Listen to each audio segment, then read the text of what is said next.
Salut tout le monde, j'espère que vous allez bien. On se retrouvait, oui, pour finalement le bilan. Je vous avais promis, voilà, un bilan bien, de cette rivalité. C'est chose faite. Alors vous allez me dire pourquoi il n'y a pas d'épisode de WWE Raw.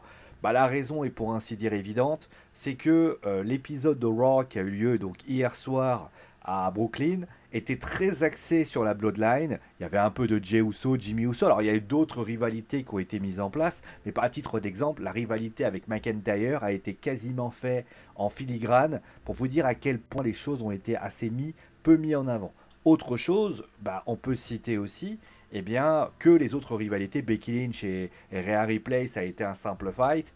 Il y a pas eu grand-chose à se mettre sous la dent, concrètement, dans ce show.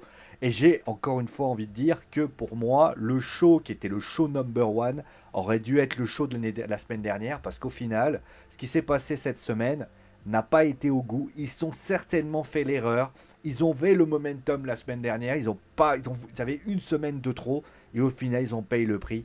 Et ça, c'est bien dommage. Bon, en tout cas, qu'est-ce que j'ai pensé de cette rivalité? Alors, si vous avez suivi ma vidéo concrètement, où j'avais tenté de défendre le fait que Cody et Roman ne devaient pas s'affronter, j'avais notamment essayé d'expliquer les raisons qui ont poussé justement ce choix. Le truc, c'est que, est-ce que ces craintes se sont avérées réelles? J'avais expliqué, il y avait une vidéo qui a été mise en place. Je vais y revenir rapidement, hein, sur mes craintes et sur pourquoi j'avais été fait. Je vais être très neutre, je ne vais pas changer d'avis. Mais concrètement, voilà ce qu'il en était. Et maintenant, bah, est-ce que ces craintes ont été faites? Ah, voilà. Avant toute chose, et après, bah, je vais vous dire, avec ce que je vais dire, je vais vous donner un fantasy booking. Parce que souvent on me dit, ouais, Sio, tu parles beaucoup, tu te critiques beaucoup, et à juste titre, parce que mon rôle en tant que critique de catch est aussi de dire ce qui va et ce qui va pas. Mon rôle est de dire quand c'est bien, parce qu'il faut quand même le dire, des fois la WWE nous a proposé du beau boulot, et des fois ils nous ont proposé de la merde. Et j'ai envie de vous dire que bah, dans cette rivalité-là, je vais être très transparent. Et j'aime bien quand on me fait fermer ma gueule. J'aime bien parce que quand on me fait fermer ma gueule, ça veut dire que on est capable de prendre conscience des choses et de me montrer que ce que tu as dit, Sio, bah, c'était pas vrai. Donc voilà ce qu'il en est, pour ainsi dire. Donc maintenant qu'on a dit ça, bah, on va revenir un petit peu sur cette rivalité rapidement. Au niveau de cette rivalité, on va commencer forcément avec... On va parler bien sûr des moments majeurs, hein, concrètement. On va commencer bien évidemment avec la victoire du Royal Rumble du côté de Cody Rhodes. Le Rock qui finalement apparaît à SmackDown alors qu'on pense tous que Cody Rhodes va affronter Roman Reigns à WrestleMania. Finalement, ne se fait pas. Il y a cette conférence de presse que vous voyez en arrière-plan où justement Cody Rhodes revient par rapport à cette décision. Alors il faut rappeler que c'est bien sûr les fans qui avaient exigé la rivalité entre Cody Rhodes et Roman Reigns, ce qui a été le cas. Et puis par la suite, Seth Rollins, que l'on voit par là-bas, là, vous voyez un peu plus loin, Seth Rollins, concrètement, s'est greffé dessus. Il y a eu notamment un défi qui a été positionné, avec maintenant un match par équipe qui a été proposé. Seth Rollins, Cody Rhodes contre Le Rock et Roman Reigns. Pour information, pour ceux qui ne le savent pas, si Le Rock et Roman Reigns gagnent, ce sera un Bloodline Rules match. S'ils perdent les deux, Cody et Seth Rollins verra la Bloodline bannie concrètement pour ainsi dire. Voilà. Et puis par la suite, voilà, vous voyez ce qui se passe en bas avec ce fameux sang qui a eu lieu. Donc ça, c'était la semaine dernière. Et puis par la suite, voilà, vous voyez voilà ça justement. Vous voyez Le Rock et Cody Rhodes qui sont juste là. Ça, c'est ce qui s'est passé cette semaine dans cette histoire-là. Voilà. Alors, on va rappeler rapidement mes craintes concrètement par rapport à cette rivalité. Alors, la seule crainte que j'avais à l'époque, et j'avais d'ailleurs émis un contre littéralement de ce qui s'est passé, c'est pas français, je sais, c'est tout simplement que j'ai exigé qu'il n'y ait pas de cette rivalité. Alors pourquoi? Parce que je partais du principe que l'année dernière, on avait eu une rivalité Cody Rhodes-Roman Reigns qui avait été plate. Mais plate pourquoi? Parce qu'au final, Cody a dû gérer ça tout seul. Il est dans un roster différent, Raw et SmackDown.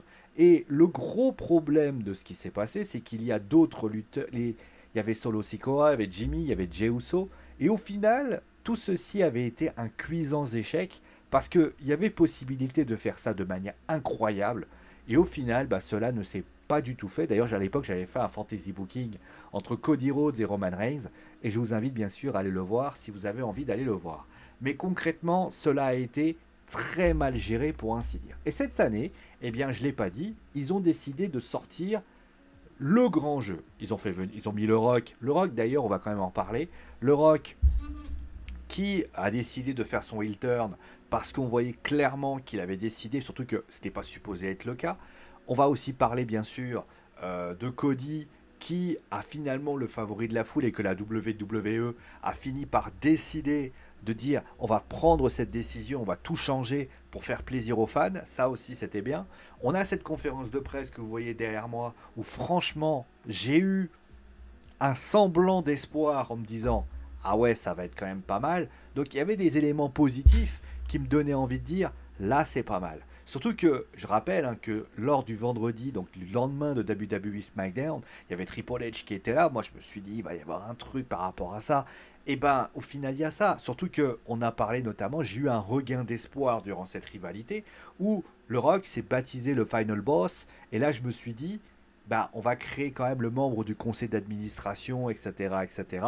Et là, je me suis dit en plus, ils ont rajouté aussi des stipulations, avec notamment la présence du fait qu'il va y avoir un Day 1 et un Day 2. Ils font quand même lutter le Rock, même si ça n'a pas été évident, ils réussissent quand même à faire lutter le Rock. Donc au final, bah, je me suis dit, bah, il y a quand même des choses qui peuvent être positives, qui peuvent nous donner une belle rivalité. Bah, le problème, c'est que c'est pas du tout ce qui s'est passé en fait. C'est-à-dire que cette rivalité, alors après, je vais vous dire ce qui s'est pas bien passé par la suite, mais tout ceci a été mes craintes au fil des semaines se sont dirigées par une chose en particulier. La première partie, jusqu'à 2 3 semaines, jusqu'à d'ailleurs, bah, concrètement, on peut même imaginer, jusqu'à la joute verbale entre Roman Reigns et Cody Rhodes, bah, je vais vous dire la vérité, ça a été un flop de bout en bout. Parce que tout le monde a décidé. Ah oui, il y a eu notamment ce moment où le Rock, machin, ils sont confrontés. Tous ont été faits pour que tous soient séparés. Et ça a été un échec de bout en bout. Parce que le problème, c'est que je l'ai répété 20 fois, je vous rendais compte quand même, ça aussi je ne l'ai pas dit, que les 2 dernières semaines de Raw, eh bien, on a eu des coups. Roman Reigns n'a pas été touché une seule fois. Et le Rock a été celui qui a pris des coups, là, pour ainsi dire. Donc là, moi, je trouve ça, là, clairement, c'était pas bon. Et cela, déjà, a été le premier problème de cette rivalité. On a voulu faire des interbrowns, et on a clairement, moi, je l'ai vu tout de suite. Alors, je sais que j'aime pas avoir raison, malheureusement, ça a été ainsi, et cela a été donné. Ensuite, d'ailleurs, même au début, quand vous voyez, il y avait un Solo Sikoa qui était là, il y avait Jimmy Uso qui était là pour aider justement pour que Cody perde, etc. Cela s'est malheureusement ressenti dans cette rivalité, puisque Cody, bah, à un moment donné, je crois qu'il perd par Solo Sikoa. On avait l'impression d'avoir la même rivalité que l'année dernière, et cela m'a beaucoup déçu dans cette histoire. En tout cas, c'est comme ça que je voyais les choses. Mais en final, cette rivalité va également avoir des dégâts collatéraux comme jamais j'ai vu ça. C'est-à-dire que l'année dernière, ce qui se passait, c'est qu'on avait une rivalité pour un titre, et il s'avère que c'était la Bloodline, il y avait Cody Rhodes qui était là, ça faisait leur petit bonhomme de café, et au final, on ne s'en préoccupait pas, pardon. Sauf que là, cette rivalité va tout simplement faire tout exploser. Parce que qu'est-ce qui va se passer? Il va se passer que la WWE va être obligée de désarticuler tout ce qui s'est passé à ce moment-là pour créer. Ils ont voulu, comment je vais dire, ils ont voulu faire encore plus fort que le fort. Je m'explique. On va prendre 3 points. Trois points qui ont été des flops à proprement parler. On pourrait faire les tops et les flops comme on pourrait faire du côté du football. Le premier, pardon, c'est tout simplement, eh bien, le fait que, comme je l'ai dit, on a un Drew McIntyre, Seth Rollins. Le choix d'avoir mis Seth Rollins aux côtés de Cody Rhodes a fait que Seth Rollins a dû gérer 2 rivalités en même temps. Et le problème, c'est qu'est-ce qui s'est passé? En gérant 2 rivalités en même temps, cela a eu comme conséquence, eh bien, que il a pas, ça a été mal géré. J'ai en mémoire notamment ce qui s'est passé il y a des fois où Cody s'est fait attaquer et il s'est avéré que, eh bien, comme Cody s'est fait attaquer, Seth Rollins ne venait pas. Voilà, c'est bête à dire. Et cela a eu comme un effet négatif au niveau de tout ce qui s'est passé. On a eu l'impression que Cody, à ce moment, enfin que Seth Rollins a dû se doubler. Et au final, bah, à un moment donné, ça a dédaigné. Je vais vous donner juste un exemple concret. Lors du match entre Solo Sikoa et Seth Rollins, bah finalement, tu vois, Seth Rollins qui passe, tu vois McIntyre juste à côté. Je rappelle que la semaine dernière, ils se sont fait, les deux se sont tapés dessus. Il y en a un qui met un stamp et de l'autre côté, il y a un Future Shock DDT porté notamment sur Seth Rollins à la fin. Donc j'ai envie de dire, eh bien, que cela a été une catastrophe. Parce qu'il n'aurait pas dû y avoir du Seth Rollins. Seth Rollins, il aurait dû largement faire sa rivalité contre McIntyre. Il n'avait pas besoin d'aller rentrer dedans. Mais encore une fois, on veut faire ça beau, on veut faire ça bien. Et c'était pas utile. Deuxième chose aussi, on va en parler, eh bien, de Roman Reigns. Parce que Roman, eh bien, la présence du Rock, l'a tout bonnement d'évaluer. C'est-à-dire qu'on avait une belle rivalité. On avait l'année dernière un gros morceau qui aurait pu être fort. Le problème, c'est que quelqu'un comme Roman Reigns, eh bien, c'est quelqu'un qui est un leader, qui en impose. Alors oui, à Raw, il a été un peu plus mis en valeur. Mais j'ai envie de vous dire, le nombre de fois où on a vu le Rock rentrer tout seul et faire ce qu'il avait à faire pour finalement être mis au diapason de ce qui s'est passé. Combien de fois j'ai vu Roman Reigns être dans son coin. J'ai juste une image qui pour moi est très saisissante. C'est quand vous avez Seth Rollins qui dit qu'ils acceptent et que tu vois Roman Reigns rigoler comme si c'était le Roman Reigns du début justement où il fait le John Botro, pardon. Donc c'était une catastrophe parce qu'on ne voyait plus le leader. Et cela a eu des influences aussi sur les autres. On peut parler bien évidemment de Paul Heyman qui a été pour moi inexistant dans cette histoire. Donc pour moi, cela a eu comme effet eh bien, de dévaluer un champion qui était déjà très fort et pour ainsi dire donné. Et puis le dernier aussi, et ça c'est un énorme flop, c'est Cody Rhodes. Cody Rhodes qui est porté par la foule, qui est porté par les gens qui ont eu envie qu'il y aille. Et j'ai envie de vous dire, Cody, attention, attention, je ne suis pas en train de dire que Cody Rhodes est un clampin de 3 semaines qui ne sait pas lutter ou une chose comme ça. Celui qui me fait dire ce que j'ai pas dit, je l'attrape et je le tire par les cheveux et je la montre à ces messieurs. Hein, voyez Enfin, vous avez compris, hein, c'est une petite fable pour ceux qui ne connaissent pas. Non, Cody, qu'est-ce qui va pas? Cody, c'était John Cena en fait. Cody, c'était John Cena. C'est-à-dire que j'ai une image pour moi qui est tellement saisissante. On est tous d'accord que Roman Reigns se fout de sa gueule depuis le début. Le mec va lui serrer la main. On voit notamment que à part peut-être cette semaine où il a été un peu... Il y a notamment à un moment donné, moi je me rappelle, c'était du Cena-esque. Tu vois notamment Cena, tu vois notamment Rhodes, qui dit moi je vais être le chasseur, je vais arrêter d'être le chassé. T'as fait quoi en fait? Et d'ailleurs, il y a même un moment donné, je me rappellerai de cette image tellement forte, alors certains vont me dire il n'y avait pas de temps, etc. Souvenez-vous du moment où Cody et Seth sont là. Celui qui doit dire qu'ils acceptent, c'est qui? C'est Cody Rhodes. Eh ben non, c'est Seth Rollins qui accepte. Quand il sort ses fameuses insultes avec ces trucs comme ça, ouais, mais le problème c'est qu'on a l'impression que ça a des paroles, mais ça n'a pas d'acte. Donc tout ça pour mis bout à bout, ça a donné une rivalité, pour ma part, en tout cas c'est mon avis encore une fois, hein, mais c'est, pour ma part, Cody a été dévalué aussi. Et donc finalement cela n'a pas aidé finalement à tout ça.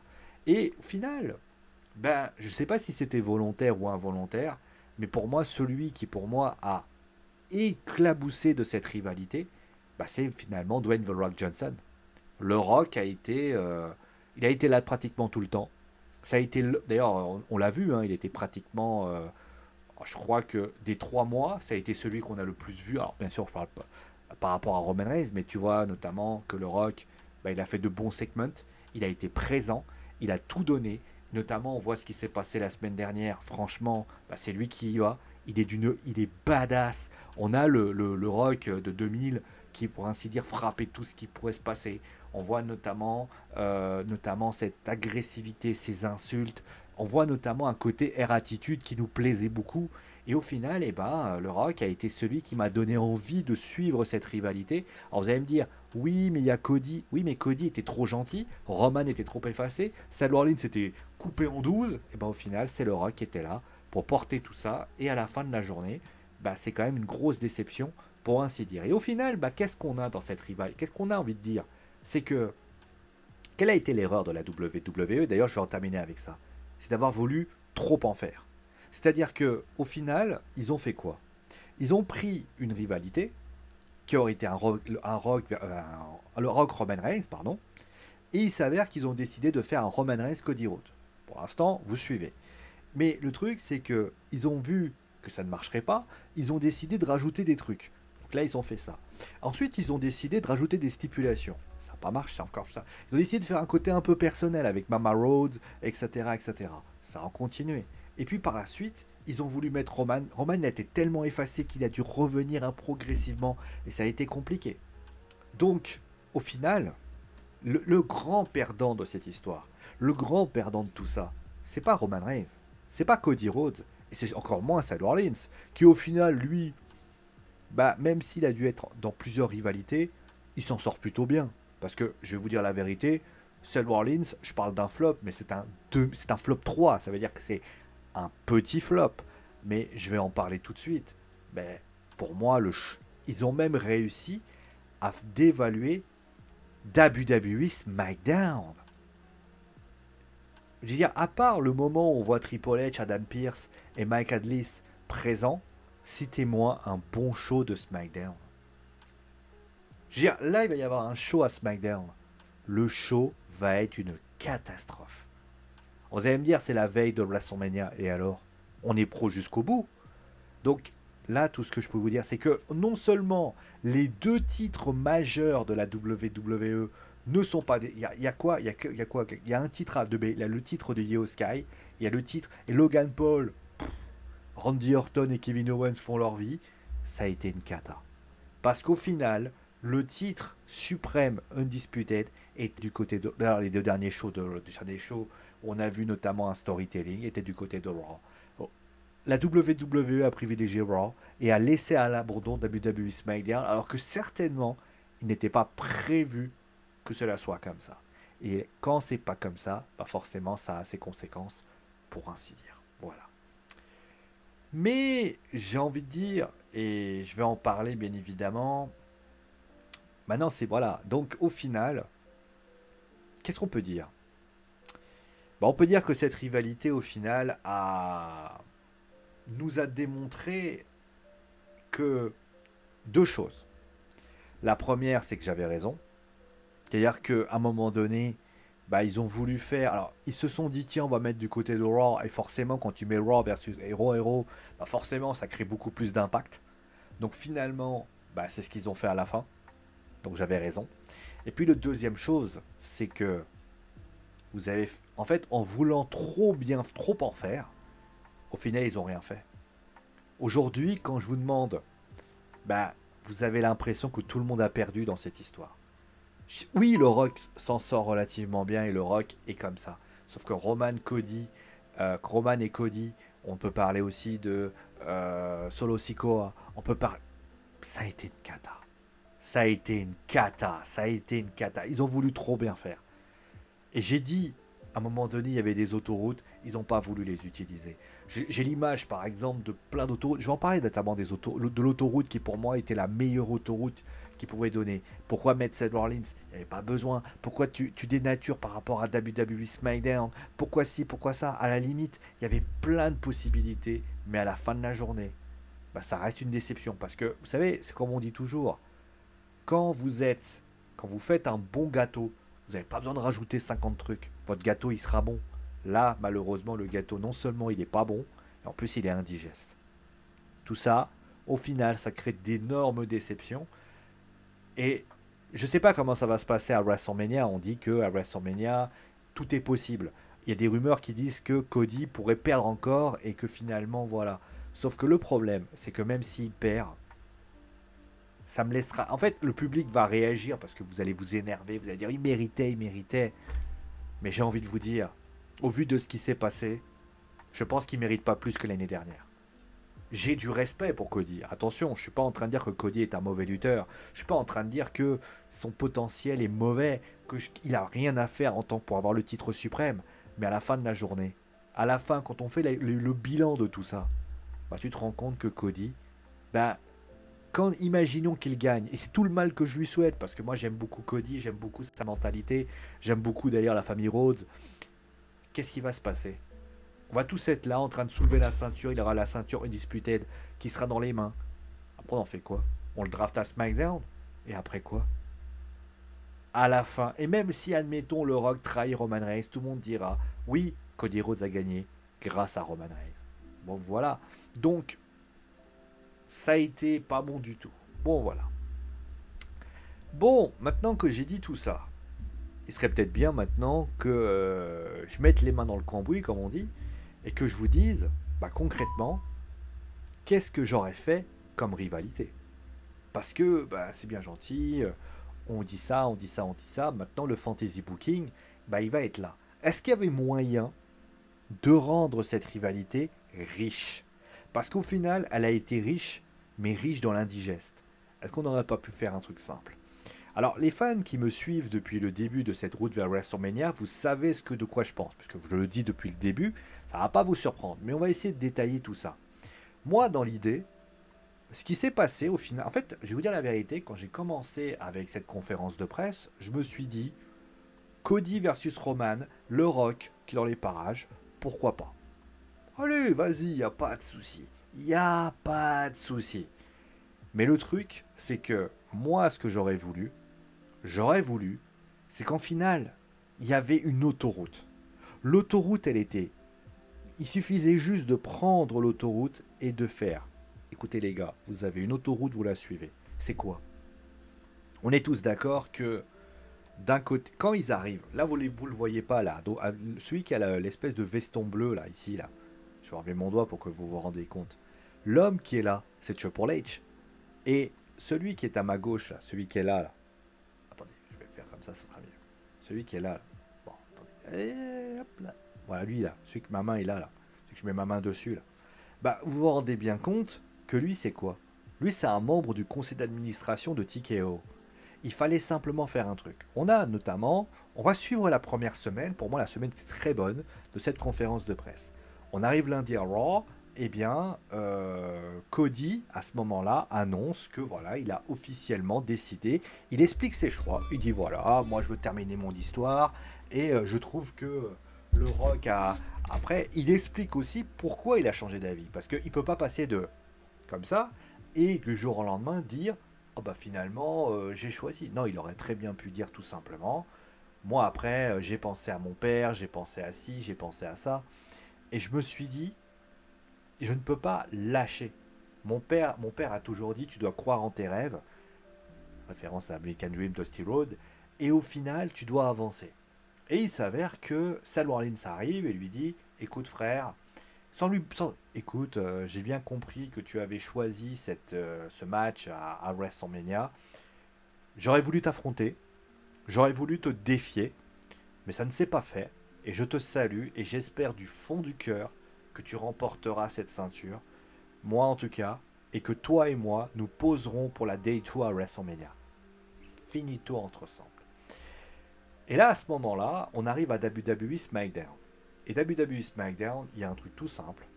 Il y a la signature de contrat entre Cody Rhodes et Roman Reigns. Pourquoi la faire tarder alors que tu peux la faire maintenant? Sauf que, la signature de contrat, donc tu as Triple H, tu as Nick Aldis, Adam Pearce qui sont là, donc les GM de Raw et SmackDown. Et il s'avère que, donc Roman dit hey, mais moi tu peux pas gagner, machin, enfin bref. Et il s'est avéré que Cody va signer, et à ce moment-là, tu entends la musique du Rock qui réapparaît. Et le Rock dit, il fait ça. Il fait excusez-moi. En tant que membre du conseil d'administration de TKO, je suis au-dessus de tout ce qui se passe. Ce match n'aura pas lieu. tant que je serai membre du conseil d'administration de TKO. Donc,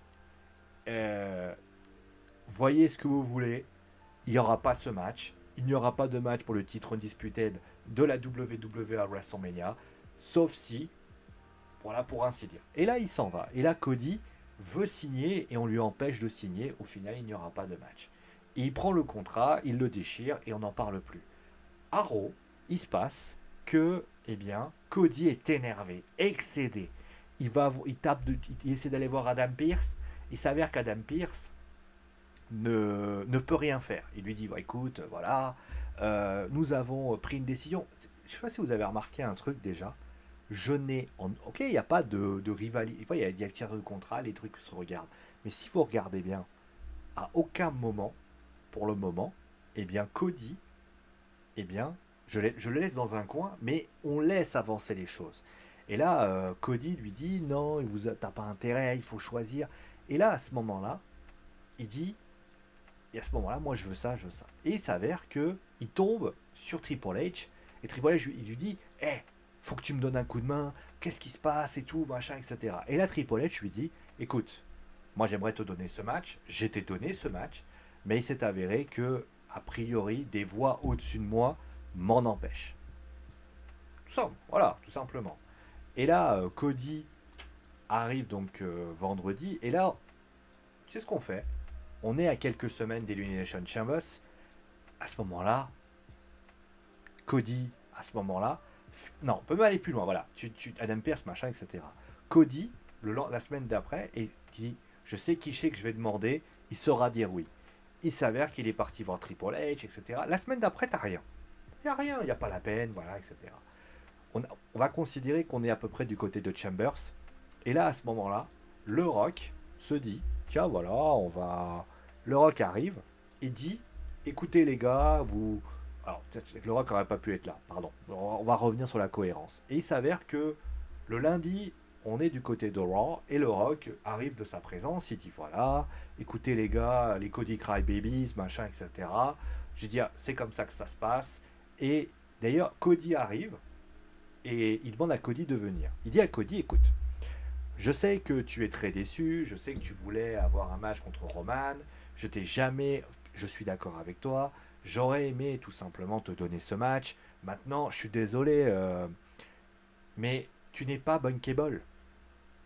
Tu n'es pas bunkable, tu n'es pas un grand. Je veux dire, j'aurais pu le donner à CM Punk, j'aurais pu le donner à n'importe qui, à John Cena. Toi, tu n'es pas bankable. Regarde les merchandising, je suis désolé, machin. Il faut qu'à un moment donné, moi je peux plus, on va dire, arriver en tant que membre du conseil d'administration. Avant, je t'aurais donné le match parce que j'étais le lutteur, j'étais Dwayne The Rock Johnson, j'étais le Rock. Là, tu parles à Dwayne Johnson, membre du conseil d'administration. C'est comme ça. Moi, et je vais te dire, celui qui doit sauver WrestleMania, parce qu'il va parler de sauver WrestleMania, c'est moi. Donc je vais sauver WrestleMania, je vais affronter mon cousin, ça sera un grand match, pour ainsi dire. Et là, Cody lui dit, il commence à le regarder, et il lui dit, écoute-moi bien, je suis gagnant du Royal Rumble, tu ne peux pas m'empêcher, machin, bon bref, il commence à arriver, il lui dit, de toute façon, c'est déjà fait. Et là, tu vois la musique de Motorhead qui arrive, Triple H qui arrive, et Triple H prend le contrat qui était déchiré, il le voit, même on peut même l'attacher, vous voyez, il donne à Cody, il lui fait signe. Cody signe, et Triple H se met en face, il lui fait un DX drop, et les deux partent. À SmackDown, le Rock lui dit, d'accord, on veut aller contre ça. Et là, tu vois les membres de la Bloodline qui arrivent et qui disent, oh, comment ça se fait et tout. Je lui fais, t'inquiète pas, j'ai tout prévu, tu peux faire un truc en coulisses. Et il s'avère que on arrive du côté de SmackDown, et à ce moment-là, le Rock, il lui dit, bon écoutez, a priori, Hunter veut rentrer dans la scène. Il n'y a pas de souci. La semaine prochaine, à Raw, eh bien, Hunter, tu viendras me voir. On va discuter en tant que membre entre collègues, entre guillemets, voilà, entre subordonnés et subordonnés, voilà. Et il s'avère que les deux se rencontrent. Et là, on se retrouve avec Triple H qui vient voir et dit, écoute Hunter, moi je voulais pas arriver là, mais a priori, tu me laisses pas le choix. Moi je te propose une chose. Cody contre Roman. Ok, je suis d'accord. Je suis d'accord. Tu veux affronter, tu veux que Cody affronte Roman. Écoute, c'est ton poulain, je sais pas trop pourquoi, avec tout ce qu'il t'a fait faire. Je te rappelle quand même qu'il avait détruit un trône à un moment donné, référence AEW. Maintenant, moi, ce que je te propose, c'est un truc un peu plus haut. Et là, Triple H, il dit, qu'est-ce que tu vas me proposer? Tu veux quoi? Tu veux que je sois dans un match par équipe? Je peux pas lutter. Je fais, non, non, non, le but, c'est pas ça. Moi, je te propose un truc. Moi, contre toi. Et Cody, il lui dit, non, mais moi, je peux pas lutter, je peux pas lutter. Tu as déjà dit, non, non, t'as pas compris. Toi contre moi, plutôt nos jobs. En clair, si Cody gagne, tu restes, mais moi, je me casse. On peut considérer qu'il sera encore là, mais il sera encore là vous-même malgré tout. Par contre, si moi je gagne, au revoir, tu dégages. Et tu n'es plus là. Alors bien sûr, il aurait été encore là, mais voilà. Donc voilà ce qu'il en est. Qu'est-ce que t'en dis, Hunter? Deal ou pas deal? Et là, Triple H, il hésite, il se pose beaucoup de questions. Et là, il lui fait, écoute, Triple H, là, il y avait une autre idée que j'avais dit d'ailleurs. Triple H, il hésite, il lui serre la main, il lui fait deal. Et voilà. Et après, t'as cette rivalité qui se met en place et qui finalement, pour ainsi dire, pourrait donner un truc encore plus fort. Mais je viens d'avoir une idée comme quoi, vous voyez, les idées, on peut en avoir pas mal. On va considérer que, on va revenir à la semaine d'avant. À la semaine d'avant, le Rock a expliqué, voilà, etc. Et là, Cody lui dit, écoute, moi je te respecte en tant que lutteur, en tant qu'homme, en tant que tout ce que tu veux, je sais tout ce que tu as fait. Maintenant, moi je veux ce match. Tu me l'empêches. Ok, oublions le Royal Rumble. Qu'est-ce que tu me proposes? Et là, à ce moment-là, tu as encore une autoroute. Vous savez, quand MJF ne voulait pas donner de match à Cody Rhodes, et que Cody a dû faire plein de choses. Vous savez ce qu'on aurait pu faire? C'est faire la même chose. C'est-à-dire qu'à un moment donné, il aurait défié quelques lutteurs proposés par la Bloodline, et à la fin, on aurait pu imaginer une humiliation de Cody. Vous imaginez? Et avec le dernier, c'est Cody, avec le fameux coup de ceinture de Cody, ça aurait été génial sur Cody. Et là, à ce moment-là, ça aurait été tellement puissant. Donc, encore une fois, on a cette possibilité. Donc, pourquoi ils ne sont pas partis dans ces deux rivalités que j'ai citées, qui n'est pas énorme? Mais à la fin, le Rock aurait usé de son influence pour faire emmerder Triple H, emmerder Cody Rhodes. Triple H aurait usé de son influence pour emmerder la Bloodline, et à la fin, ça aurait été tellement puissant. Donc, moi, mon point de vue, il va être là. C'est dommage. Moi, comme je dis souvent, ça se joue pas. Vous savez, la WWE, ça se joue vraiment à rien quelquefois. Parce que quand tu vois le talent et le potentiel, on se dit quand même que ça aurait pu être très grand. Voilà. Je vais pas aller plus loin. De toute façon, je crois avoir tout dit sur cette rivalité. En tout cas, moi, j'espère que ça vous a plu. J'espère. Dites-moi d'ailleurs ce que vous avez pensé de toute cette rivalité. Parce que pour moi, elle a été ratée de tout en bout. Mais à part peut-être la dernière semaine, pour moi, la semaine dernière, pour moi, c'était le momentum. Et honnêtement, on n'a rien à dire là-dessus. Mais dites-moi ce que vous en avez pensé. En tout cas, merci à vous tous. Gros bisous. On se retrouve d'ailleurs du côté de WrestleMania Day 1. D'ici là, portez-vous bien. Et ciao.